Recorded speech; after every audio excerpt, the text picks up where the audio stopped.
And many trainers have known about timing, but it's not always done well, and pressures are too high, and we can't sustain those things. We can't sustain sports that involve deformation of tissues in animals.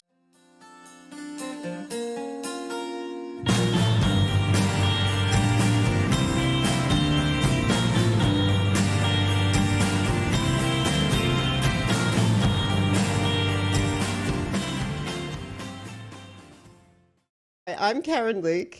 And I'm Nita Osborne. And welcome to this episode of our podcast, Changing Rein.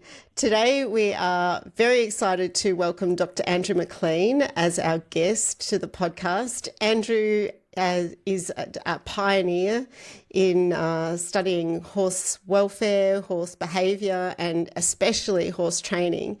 We're very lucky to have him here with us tonight. I'm not even going to try and go through his extensive resume or awards that he's won, because I think that would take just about the whole podcast.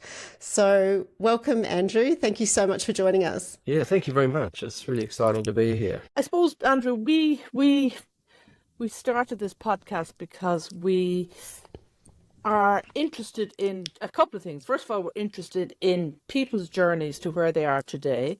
We're interested in maybe pivotal points along the way of that journey, because I think that can be really helpful for other people. Life does not work in straight lines. There are different options along the way. And I suppose rather than, as Karen says, rather than going through your very impressive resume and just reading it from A to Z, in your head, what are the one or two maybe pivotal moments that brought you to where you are today? Well, I think it's interesting from my perspective, because I didn't really start out as a researcher in equitation science. I've always had a passion for animals, so zoology was really, or vet science was the way to go. And I live in Tasmania, there's no vet science faculty, and certainly zoology was just fascinating for me. I also had horses. I came from a very horsey traditional family. My mother was a well-known horse rider in her time at all the royal shows, and my father show jumped till my grandfather, in fact, in the sort of up in Queensland. And so I had that sort of background, and my mother was a real stickler for doing things in the right sort of way that she thought of, which was that, very traditional way of presenting horses. And so I did a zoology degree, and as I was going through my own career in riding, show jumping initially and then eventing, I started to climb up the ranks, and I really wanted to know more about how I could be a more effective trainer. So it wasn't from the point of view of horse welfare in the beginning, it was really so that I could do a better job. I thought there must be, as a zoologist, and I was teaching zoology at the university in Tasmania, in genetics and a few other subjects. And so it really led me to start thinking that there must be a way of understanding how training works. So I wanted to enroll in a PhD or a master's program, but there was nothing in Tasmania. Tasmania is just too small. We moved to Victoria. That was one of the reasons we moved, at least, and also because I had a horse. I'd been in an Australian team and I wanted to go further. So those two things meant I needed to leave. So we packed up our family, my wife and two children as it was then, got in the boat and all our possessions, and off we went to Victoria and started a new life. And what I found when I started to look around to start a PhD, I was at Melbourne University, and I found a very good supervisor there in Rolf Beilhardt, and then another one in Paul Hemsworth, and just took me on this journey that was so fascinating that it just led me to where I am now. But that also had some interesting U-turns in it, because my background is a zoologist, and in zoology and veterinary science, you learn about animal behavior, or you did. And that's really about ethology, about it's nothing to do much with psychology. It's about the natural telos of animals, and how they're hardwired predispositions to live in social groups and all of that sort of thing. Very interesting stuff. But I was also teaching, people on their horses and helping them with trottles. And a girl came to me who had a very, as we used to say, hot horse that was, wouldn't stand still. And her father was in the car with the window wound down, and he was listening to me. And his name is Professor Kim Eng from Monash University, and I didn't know who he was, and nor did I really care too much.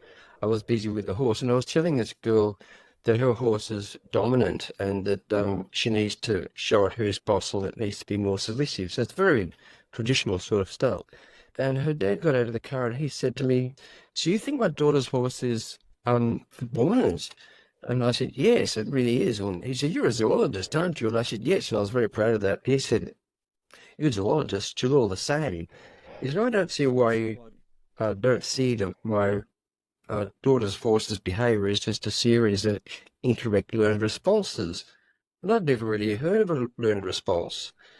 And I had this really amazing moment of being totally shaken up inside. And I said, "You might think I might need you on my team. I've only just started my PhD." And he said, "I can do too." So I went to his place every Friday night and got a crash course in psychology for a year. And it was just the most fascinating journey because it was a one-to-one with this professor, and he was so generous.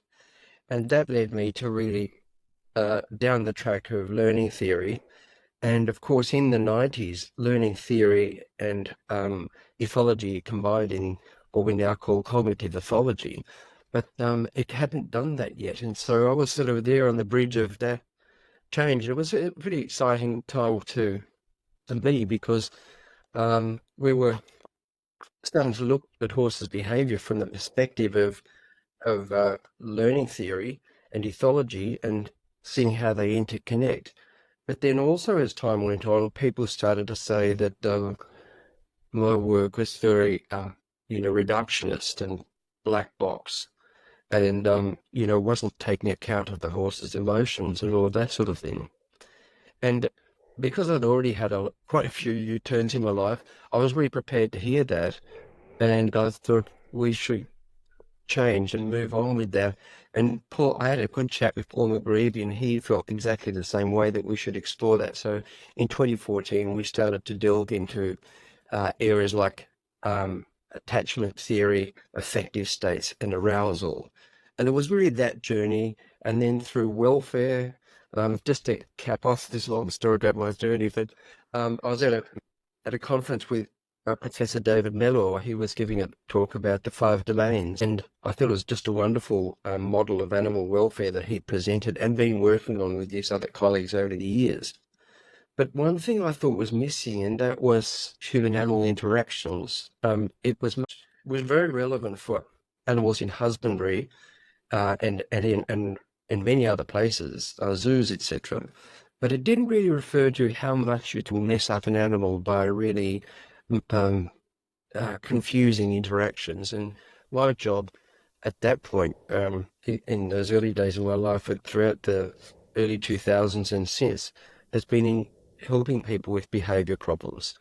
And so I've seen a lot of horses through the Australian Equine Behaviour Centre that, are really messed up by not deliberate things that people do wrong, but just by the standard approach to horse training, which has changed a lot in history too, over the last, 2 or 3, 4 decades, where people are, wanting more flamboyance and they're driving the horse into a hand more. And we've measured all that. We know that the pressures that horses withstand, even at the highest levels, because I've done that in the Netherlands with using rein tensiometry and saddle pressures and what have you. So that was really what landed me in this very position where I am now. Wow, what a fascinating story. And gosh, there's so many different little elements to that story that we could pursue. I have to laugh a little bit because when I went to do my psychology degree, I was actually transferring from Monash University, and it was Kim Ing that actually let me into the psychology course. And he's really built a much more profound effect in the horse world than he realises of. Yeah, that's it. So yeah, when you mentioned his name, I was like, oh my gosh, what a small world we live in. Yeah. And incidentally, what I mentioned about the 5 domains model, then to his great credit, And I really admire scientists like that. Professor Mellor, with his five domains model, he didn't clutch it to his breast and say, "Thou shalt not touch the five domains model." He rang me the next day and said, "Would you like to be involved in another iteration of that?" So we then published the 2025 domains model of animal welfare, including human animal interactions. And I've really enjoyed the academic side too, because it gives you insights, and it also part of being a scientist is just being really open to hearing the logic of what people claim to be so.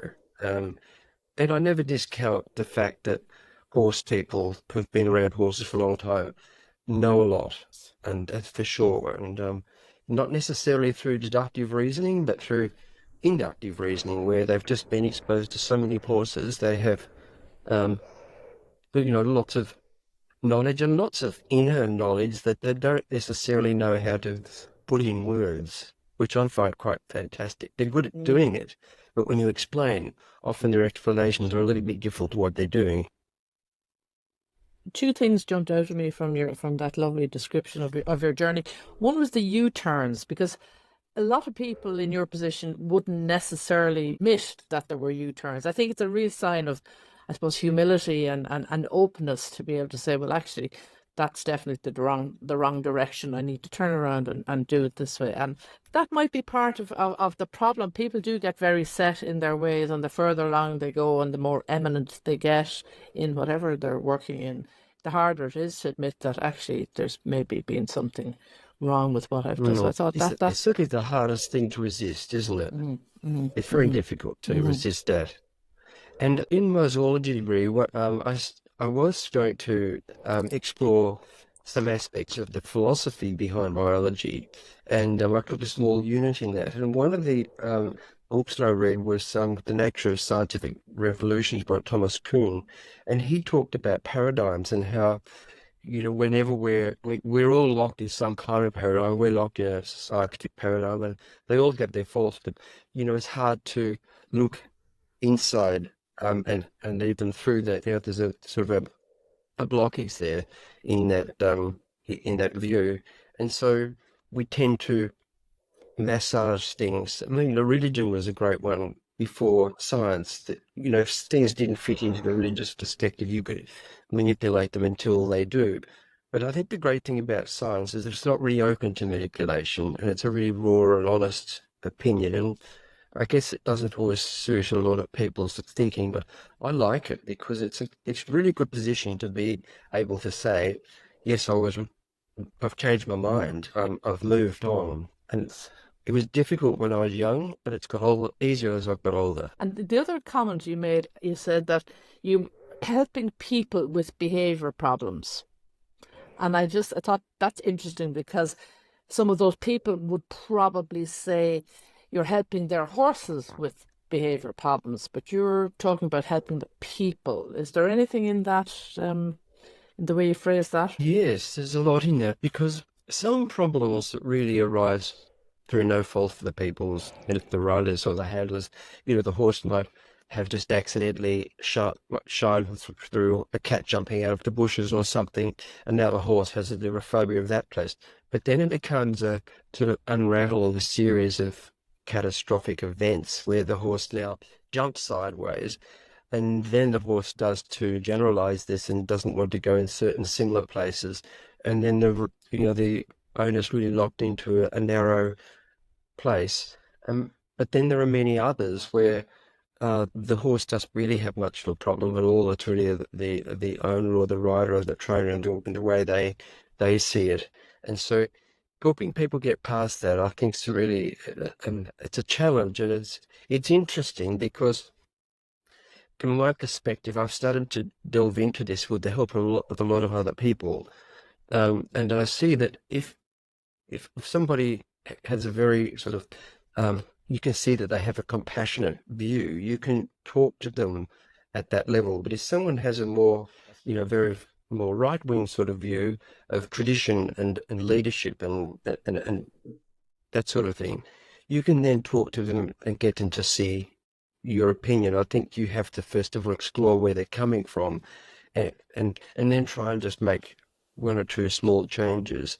And when they accept that, then they're ready for more, without necessarily telling them, look, it's all wrong, it, which, is only my opinion too, but without necessarily saying that to people, just showing the one thing. And then when they start to see a difference, then it helps. And my work with elephants has really helped me there too, because I don't necessarily, well, I don't speak any of the languages in Southeast Asia, and we train elephants in 5 countries. And we always have a translator, but things go slowly when you go through a translator. And so that's really helped me sharpen not only the way I put it across, but also to make me more understanding of the role of culture in people's approach. And I think a lot of what we see that the problems with with horses is actually cultural too. Could There are you, very few people who set out to do the wrong thing. yeah, Mhm. could you talk a bit about what you mean by the culture and the role of culture, Andrew? Yeah, well, I think in Western culture, that their idea of having an animal, using it for, that utilitarian purposes, we have always done that. And the kind of hierarchy that we imposed, that's a really interesting thing that has appealed to a lot of people, that even though um, we know in science that horses don't actually form a hierarchy, there's dominance and submission for various resources and at certain levels of satiation. But there's no clear hierarchy. It's not like a horse has a spreadsheet in its head of all the other horses' positions, because it doesn't matter to them. But when things changed in history, and the well, basically behaviorism was repudiated in the USA in the 60s, and people didn't really want to talk about operant conditioning and all of those things, which we've now revived it. But they did, because it wasn't very acceptable to the social conservatives in America to think that maybe black or people or women could rise up and do well, and they, if you want to see that. And so Skinner's work was really reviled, and he made the mistake of claiming that he could turn a peasant into a lawyer through conditioning, which is going a bit too far, because there are so many aspects to learning. But nonetheless, that brought in what we call the cognitive revolution, and people started to look back at ethology with animals, and I think that also spawned a lot of the American natural horse instinct ways of doing things, and therefore seeing things in a hierarchy. I think and without criticizing those perspectives, I think what they really mean is that to train well, you've got to be really consistent and clear. That a lot of people misunderstood it to mean you need to be assertive. That I think I think some of those systems did push that in the early days, but I think many of them have changed too and moved on further. I worked with many of them. That's how I sort of know that I've done a paper with the Pirelli system, which I got into a lot of trouble over. A lot of people who thought they supported me were furious that I had anything to do with Pirelli, which surprised me. Mm. And done a lot of work with Monty Rothers as well at his place in Santa Barbara. And I think if you can see the effect of culture in all of those approaches. And in Europe, like the horses in the European tradition in dressage and jumping, etc.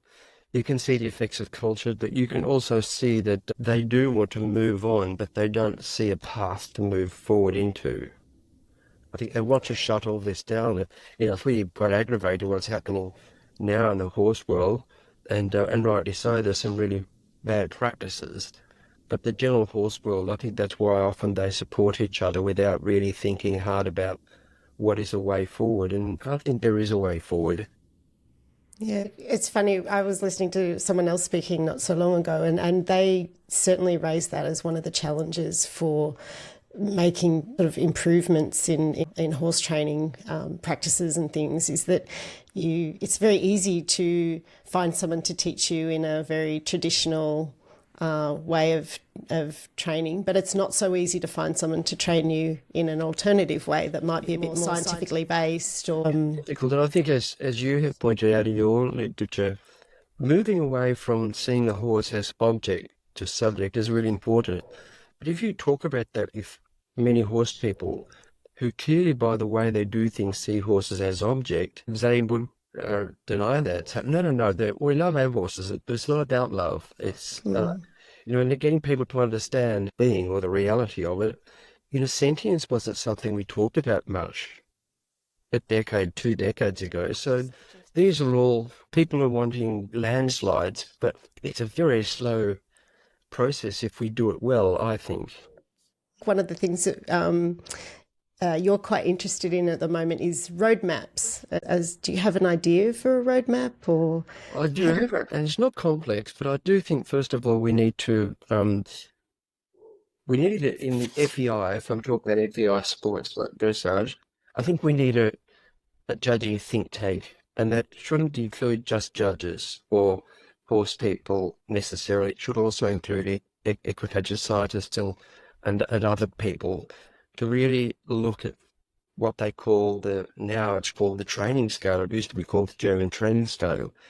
And it's fascinating how people say that they use that, but it's not fundamentally objective. We're not all the way through, and it's definitely not a scale because it has all these back steps involved in it. And I know it quite well, and I've had a very good discussion over 4 hours with Hans Muller, who is the head coach of the German Riding Federation. And I had a really lovely chat with him.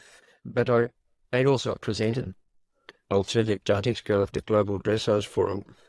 But I think that there's some areas that could be tightened up, and that would make it more transparent.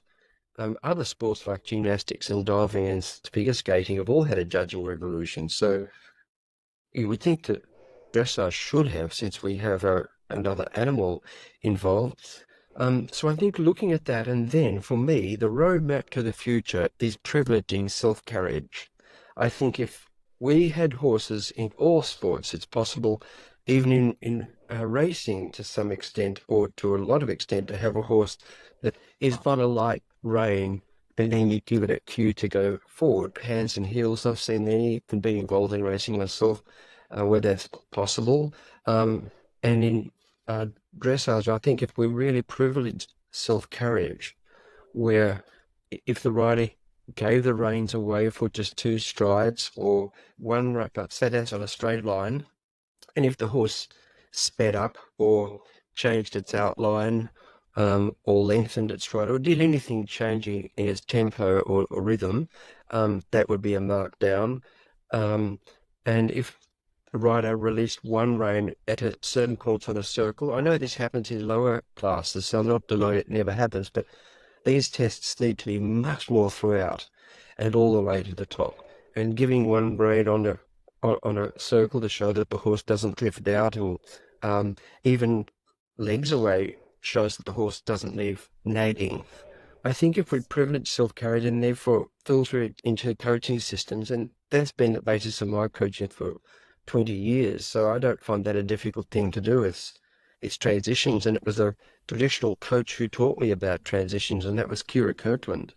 So I think that there's a way forward, but I think horses need to look happier and longer and softer in the bridle. And if we did that, if we privileged self-carriage, there wouldn't be blue tongues. There wouldn't be any need for hyperflexion. All of these sorts of things. For me, in dressage, where we deviated was in the days of Ronald Klimke. If we had kept on going with the work of Ronald Klimke, and whenever I say this, there's always someone in the audience who says, oh, and his horse wasn't that brat, or his training wasn't that good on various horses, but nonetheless, whatever people think, that was a really good way forward because the horses were much more in self-carriage then, and he would do that. There's many old videos of him releasing his reins forward and checking that the horse is staying in its speed. And the opposite of that is when you let the horse's reins go and it goes faster, and therefore the horse ends up learning that when you release the rein, that's the cue for going faster, and that's really unhealthy. It's caused into a much more stressed mental state. Um, it's probably bad for their biomechanics. I think many biomechanicists would say that. So I think there's a lot we could do by just simply privileging self-carriage and getting judges to privilege it. In saying that, many do, like Carl Hester's a great one for it. I think it looks really nice and soft, but not everybody else is doing it, and the judging scoring was often privileging, you know, tongue compression and ischemic will only happen if there's pressure on the tongue, either through ligation, through bite, or through bit pressure downwards. So that kind of brings us to a really great point. So there's lots of discussion at the moment with regards to equipment in sports like dressage. Like, how would you talk about equipment and the use of equipment? For example, the use of the double bridle. Absolutely, and we campaigned or mentioned to various federations around the world through the International Society for Equitation Science that snaffles ought to be allowed, and so even bitless. Or if this competition is not about, the expense of the horse and not about flamboyant movement and what we could do to an animal to make it move in a crazy kind of way, if it were more about training, somebody should be able to come along with just a bitless bridle and show them as perfect example, or no bridle, or whatever. I think if we want to head towards the future, it's got to be acceptable to the public, and it's not really a question of what equitation scientists or vets or other experts in the horse industry think. Actually, the driver of change these days is the public. It's public acceptance. Well, we saw that in Australia with, steeplechasing. We saw it with greyhound racing. So unless we get ahead of the game, we'll just be floundering in the lifeboat. Yeah, I couldn't agree more. The way I see good training is that I'm in favour of good humane training. And also, when we think about domestic horses, they don't have much enrichment in their lives compared to a horse in the feral state and, the wild state. And so in that state, their neural networks and neural pathways are full of stimuli and response networks and programs. But the horse in the stable, in the barren paddock, it's pretty much empty. So the more we can train them to do, and I've been keen on this. I'm actually not keen on zoos, to be honest, but when their animals are kept in captivity, I think the more you can interact with them, as long as it's fair and the animal's kept happy enough to do it, and we can measure all those things now with the coming of machine learning and AI and facial recognition, which we've had for now 20 odd years, and that's been accelerating in the horse world too, in terms of our knowledge. And Sue Dyson has a written horse ethogram as well. I think all this is cool to a head where we can measure it, but nonetheless, I think as long as what we train is ethical and humane for the animal, and I think it's good to at least give them things to do. Just going back to the dressage judging for a second, is there, and this may be a very silly question, but is there a role for AI to replace human judges in dressage? Definitely. I think AI is definitely going to be a happening thing, whether people like that or not, because it's going to invade all our lives. When you think a year ago, we'd never barely heard of it, and now it's already huge. It's accelerating in an exponential way. It will certainly come into all sorts of areas, and I think that could be a good thing, because I don't know that everybody is aware of what machine learning can do in itself. Is that, for example, in looking at stress in animals, and not just stress, but what we might call happiness, positive affective states versus negative affective states, machine learning can outstrip what a human eye can do, because a human eye, when you teach people this facial action coding system, in other words, to look at the signs of the wrinkles and the width of the ears and the position of the nose, all of those sorts of things to identify stress in all sorts of animals, cats and mice and rats and dogs. Now they're beginning to show that you could also, in dogs at least, reveal positive affective states, which is a really great breakthrough. But with machine learning, you can pinpoint thousands of markers on an animal's face, and you can use algorithms to, measure within standard deviations of what is likely to be a negative or a positive effect. So we'll be able to measure it, and AI will actually scoop all of that up. And I think people love their horses and want to see them have the greatest life. As long as we don't lose horse sports, I think they will go forward in that kind of way that to help us measure. I don't think it'll come suddenly where AI will suddenly get rid of all the judges, but an AI element would be something that I would see as an important thing to begin to move into once we start having more, a lot more robust information. So do you see a time where you'd have like almost like an AI generated ridden horse welfare score that could be incorporated as part of the marking for a dressage test or for a show jumping round? It becomes an element. Is that kind of what you envisage? Yes, I do. But the only problem with that is that it's only the welfare score of that particular performance. I would also like to see, I don't know how you would measure it, but that the horses that are used in sport also have a good life. And when we say good life, I mean horses are fundamentally social. So I think giving them access to each other, at least to scratch and rub a certain amount of time a day, I'd like to see more than that, but just some access to be able to touch each other, because way back in the 60s, it was Bowlby and Ainsworth who showed that touch is the basis of attachment. It's not just being able to see people.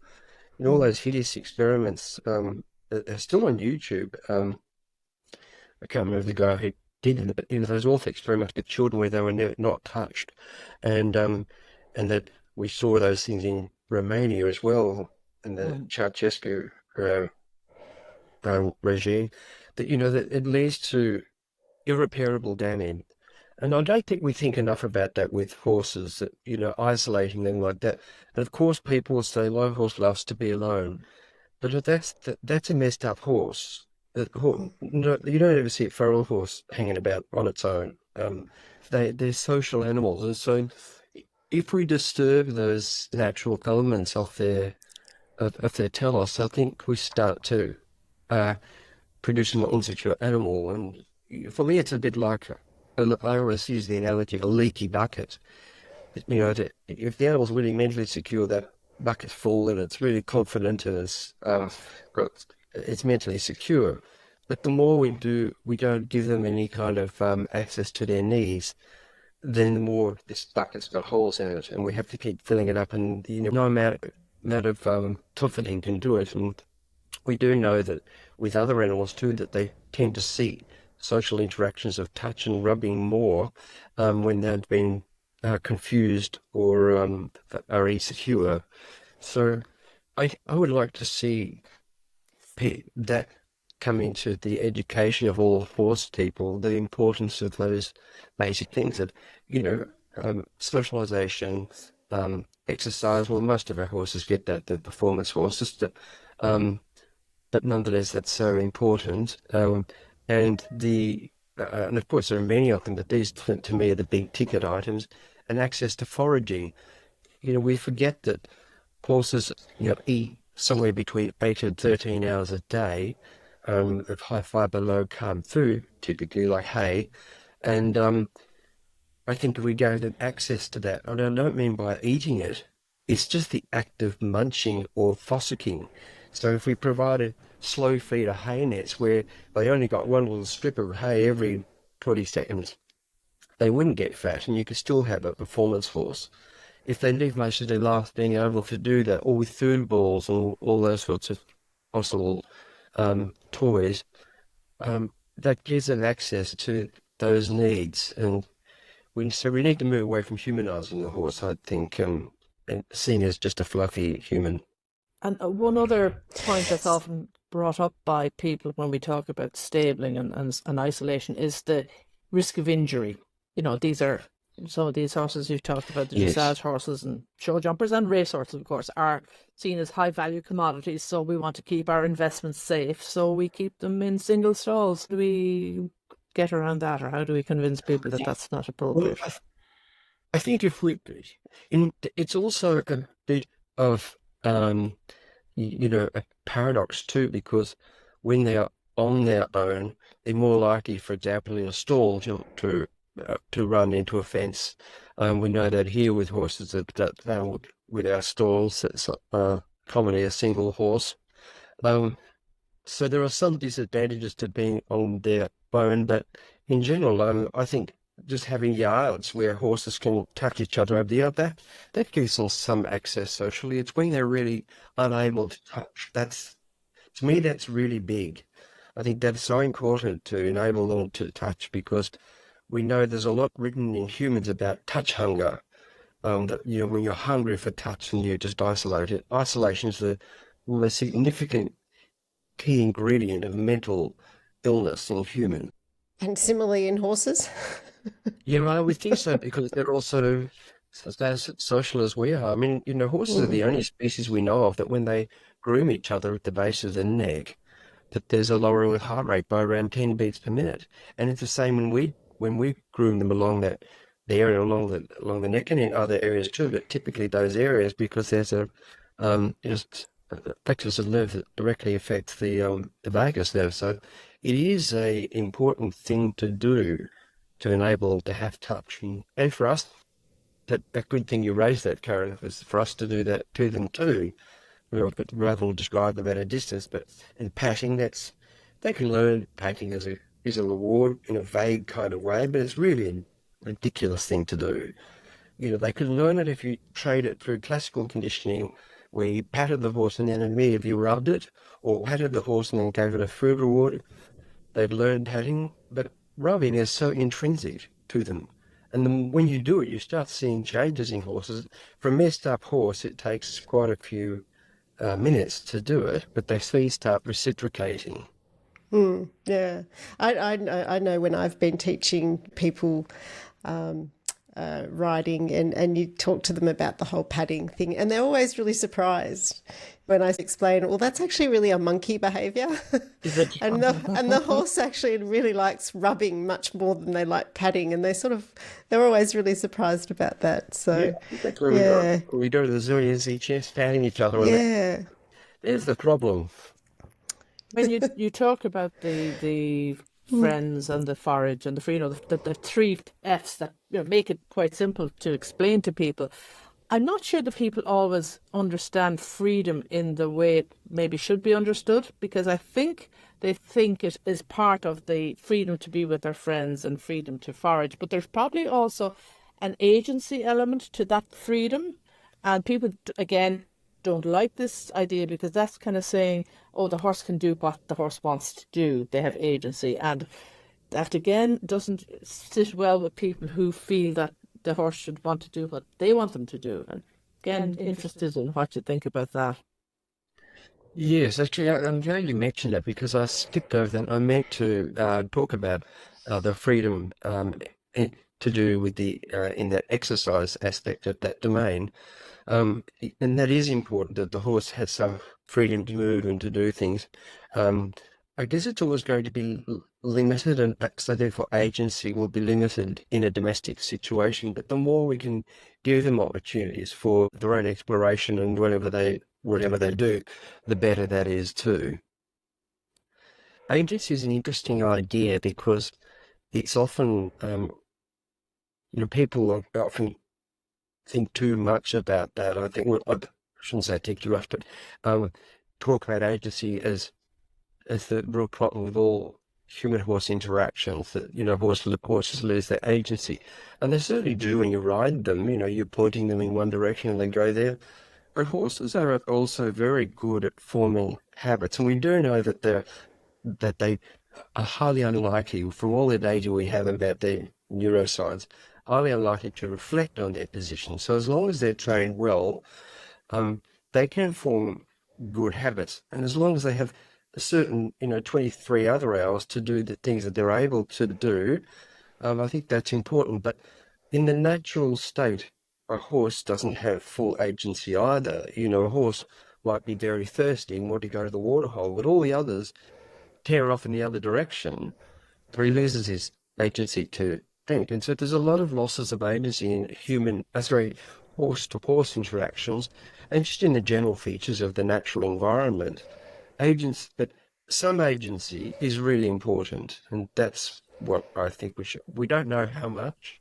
So it's a little bit of a loose one compared to being very clear about social opportunities. I think that's something they really need to do, and so too for foraging opportunities, to be able to just nibble for food and to be able to touch each other is so vital. Agency is something that I've certainly played around with my horses, because I have a few here that I still ride, and it's actually something that's quite fun to mess around with. If you've got a horse that is quite calm and is clear in what you're asking and things like that, it is sort of like, I enjoy it anyway, to muck around with. And I was actually talking to, or actually Mita and I were talking to Joe Hockenhall and Tamsin Furtado the other day. And I think it was Tamsin saying she goes for what she calls a snack hack, where she takes the horses out hacking, and, as they go along the way, the horse gets an opportunity to have a bit of a snack, which I think is kind of fun. And it's sort of a little bit like dogs going for sniffer walks, Yeah. which clearly isn't the same as training. If you're training for the Olympics and things like that, maybe that's not going to be possible. But if you're an amateur owner and you're not working towards necessarily a really high goal, or you just want to give your horse a bit of a day off, it just sounds like a fun thing to do. Exactly. I think that's where trail riding is so much fun for both. It's interesting, and I think horses tend to enjoy it. And either you go in pace and you can go on a loose rein, they can determine what path they want. But it also reminded me that when I was a child in Pony Club on King Island, and we had Pony Club camp every summer for a week, and we had to graze the horses every night. One of our instructors used to say, don't lie down, because we're teenagers lying down, we're holding our horse. They said, no, don't lie down. Let the horse take you wherever he wants to. That's you give him his time. And I thought, that's amazing when I think back on that, people did think of these things in those ways too. These are not necessarily new ideas from science. We're just, I guess, trying to, well, I guess as the world becomes so much more tight with horse sports, these are relatively modern horse sports since the Second World War. And money, horses are commodified and all those sorts of things, and everybody's urgent on a mission for their, to prove this horse and prove themselves and all of that sort of thing. And so often we lose the perspective of the horse, and that's important to reveal to people and to ensure that they don't. Yeah, and even just little practices. One thing I always do, and I always got my kids to do it when I was coaching at Pony Club or at home, I would say, thank you, horse, after you've had a ride. Every time I get off, I always say, thank you, that was a great ride, Yeah. And it might be a silly thing, but I think it just helps remind us that they're a partner, and if they don't come to the party, it's not much of a ride. No, exactly. And I think that those ideas are important because that also gets people to connect with horses more than just doing things with them, and seeing horses as subject rather than horses as object. And then to really just enjoy them, being with the horses at those moments, giving them a good stretch and all of those things. But I think so many top horse people do think of that. But I guess it's important to remind people to not lose it. Yeah. One of the things I wanted to ask you, Andrew, was Mita and I both have a sort of systems thinking approach in terms of looking at how we keep them, how we train them, that whole sort of system that the horse and the human make when they form a partnership. Yeah, I think that's a really important way of seeing it. But one of the problems that I see is that often the horse isn't a partner. The horse is just really piece of sporting equipment. So I think the more we do think of us as a unit, then the better it is. I think that the big problem we face as time goes on is with horse sports and the commodification. Even somebody was telling me today that now the van horses are now worth a lot of money. And, and I mean, they're always were expensive event horses. I know I priced up one and I sold them for a lot of money. And I really kind of regret it, but I helped them on my farm and glad they've had a good start, even to a good home. But nonetheless, nowadays they can be super expensive. And the horse that comes from, the farm is just a tough stock horse that really can get around the 3-day event really well and do a good dressage test. They're gone now. We're breeding these animals that are so, inventing so much better with dressage. They've got really fancy dressage lines and strong jumping lines, Belgian, German, Dutch jumping lines, all of those sorts of things, and thoroughbred, so they can gallop.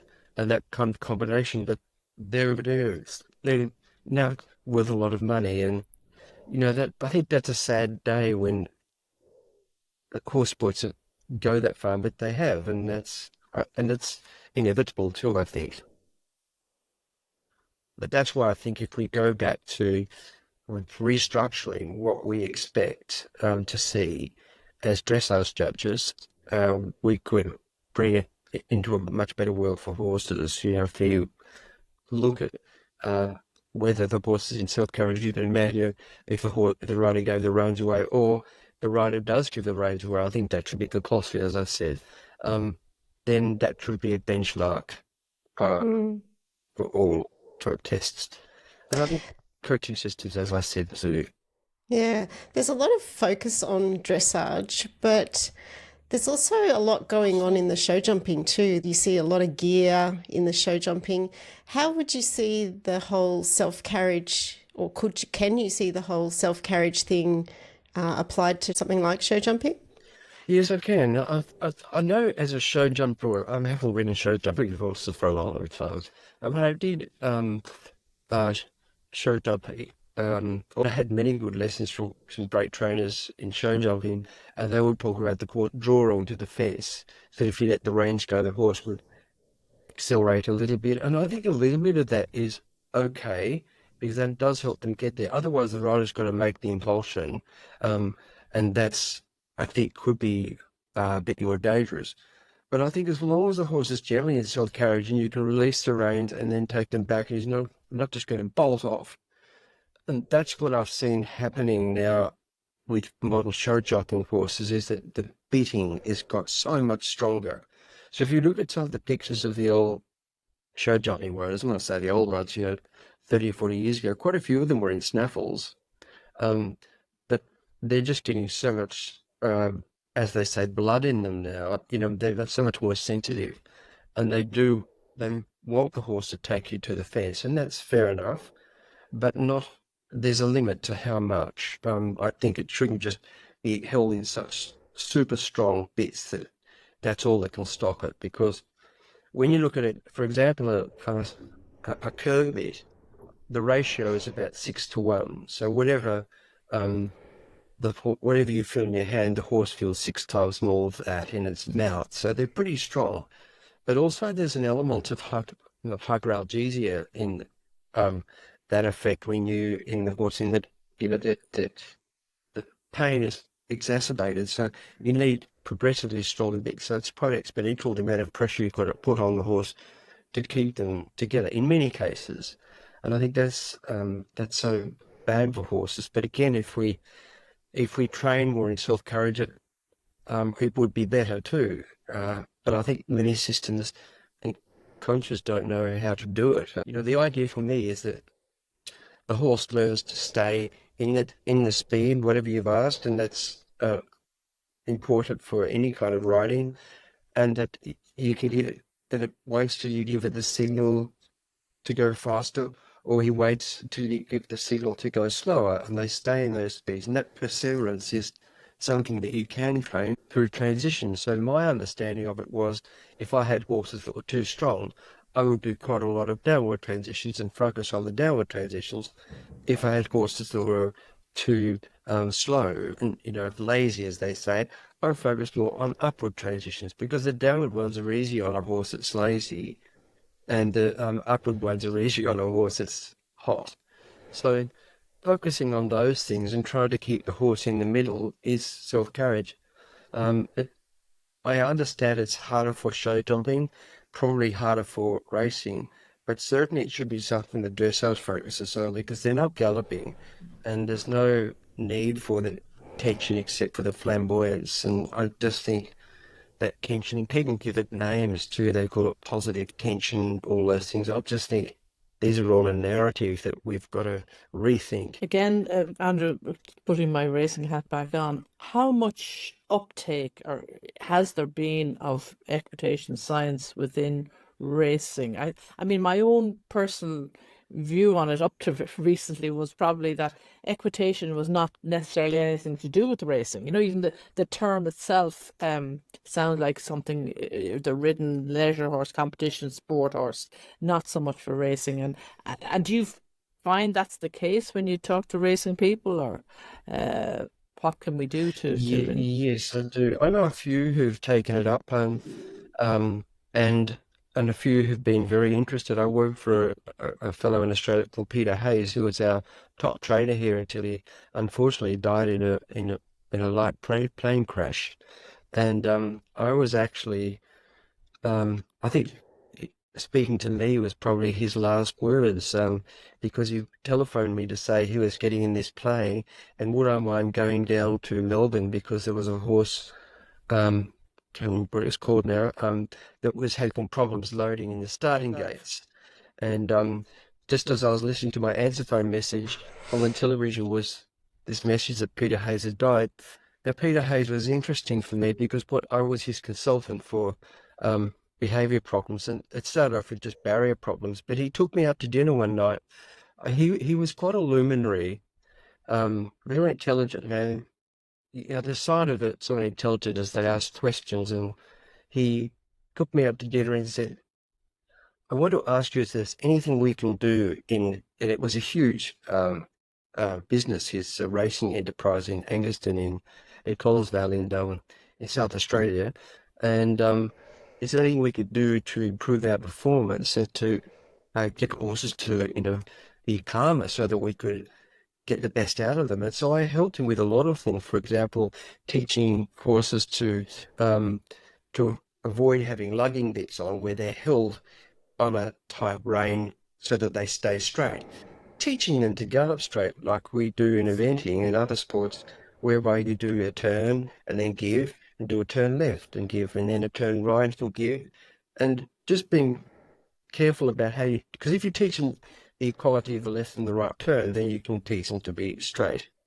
And I've had a few other people that have shown quite a bit of interest in it, but it's really a long time coming for racing. I think if they realised that a well-trained horse, you could get the best out of it, because many horses just bed their spleen well before the home turn.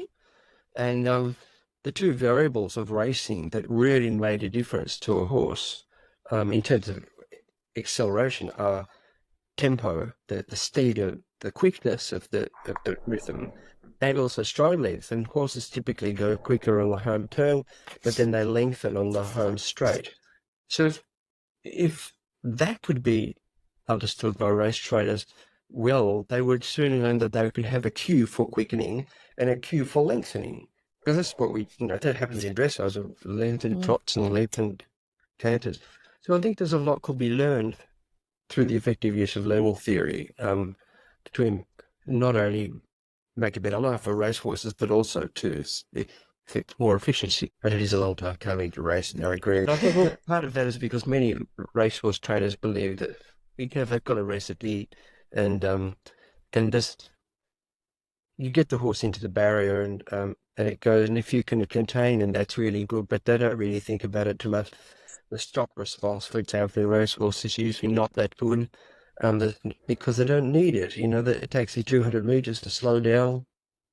It's not just done in a few meters. So, and fair enough too, you don't want them to skid whole, but therefore they don't need to learn, in their perception, they don't need to learn clear aids of acceleration or deceleration. But to me, all horse sports are based on stop and go and turn. There's also yielding of the hindquarters, that's true, but most behaviour problems that are to do with training are false in stop and go and turn. And the more we train that and understand that better, the better we can be in all sports too. Oh, sorry.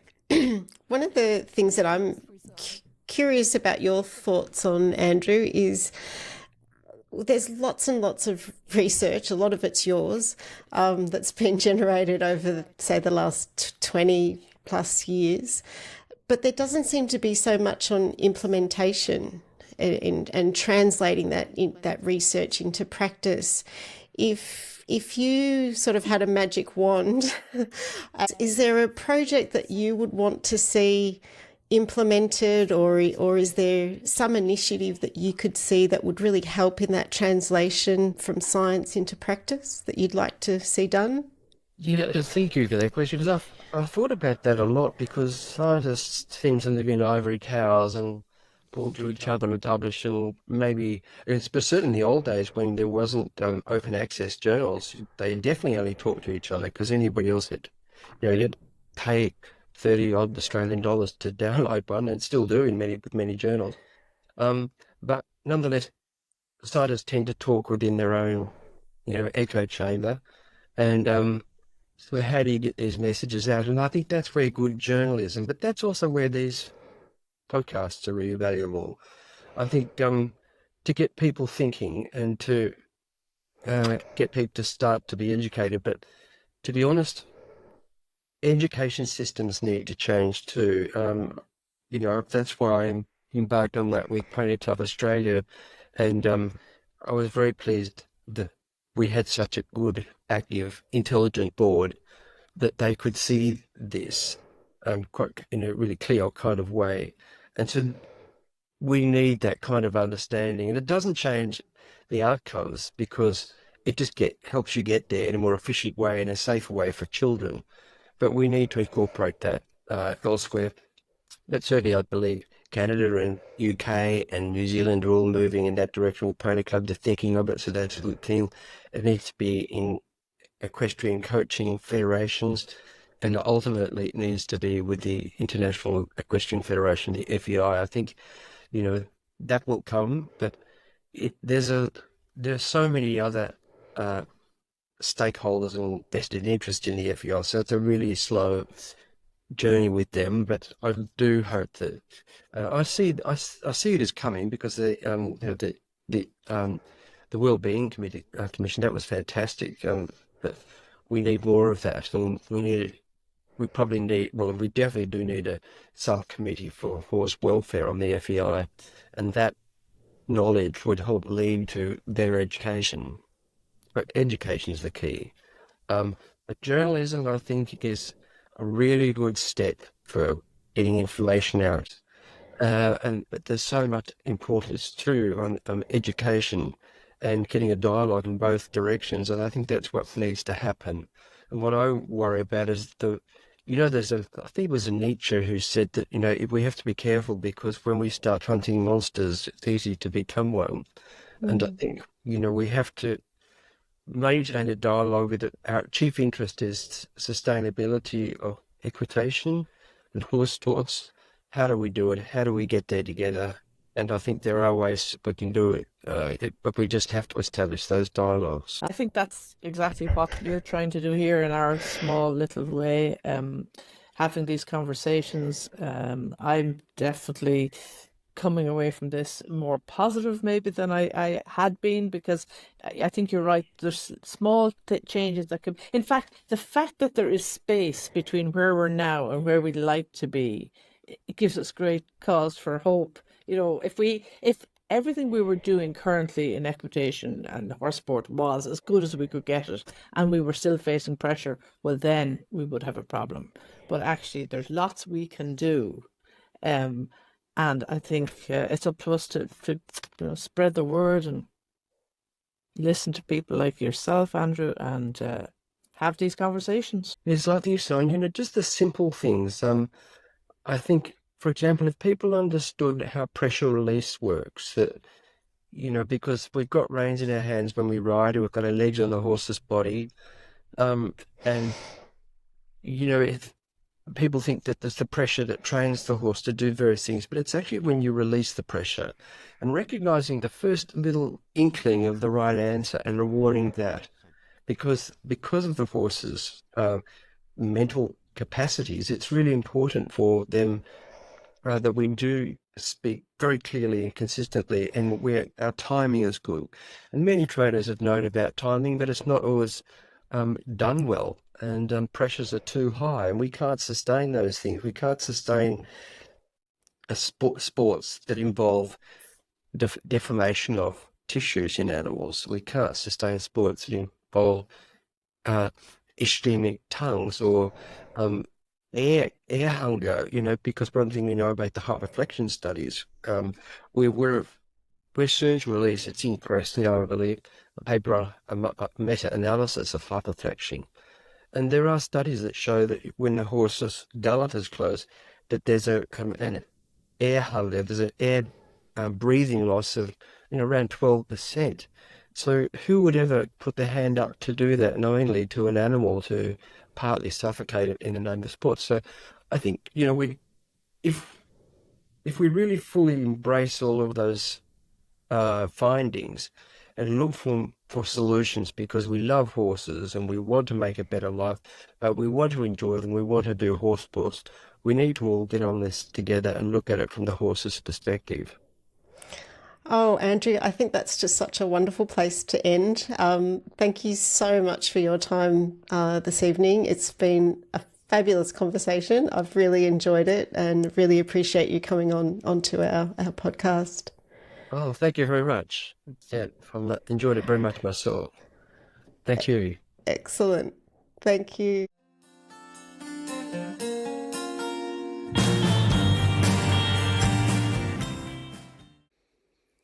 Hi, it's Mita here. I hope you enjoyed that episode as much as we did. If you liked it, please subscribe and please tell your friends. And if you'd like to suggest topics that we could cover or guests you'd like us to interview, please drop us a line at team@changingrein.com.au. Thanks for listening and see you next time.